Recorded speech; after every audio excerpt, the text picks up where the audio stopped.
Hey everyone, in this video I'll be showing you how to equip multiple face accessories on Roblox.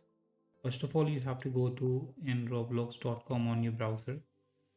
Once you're here guys, you have to click on your menu button over here and click on avatar editor. Once you're in the avatar editor guys, you have to go to in head and body and go to you have to go to accessories and go to face accessories. And here you can see that I have three accessories and I'll show you how can you cube three of them, or if you have multiple you can select more than three or also. You just need to right click on a new accessories, right click on a new accessory.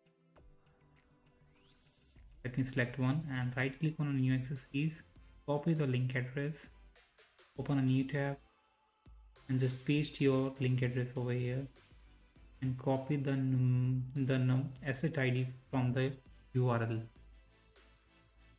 This asset ID, just copy, go back to avatar editor, click on this advanced option here on it, and just paste your asset ID over here in the blank and just click on save and save,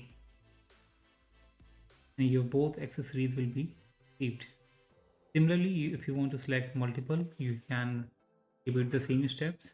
Also, hope you like it guys if you are new on channel, and thanks for watching.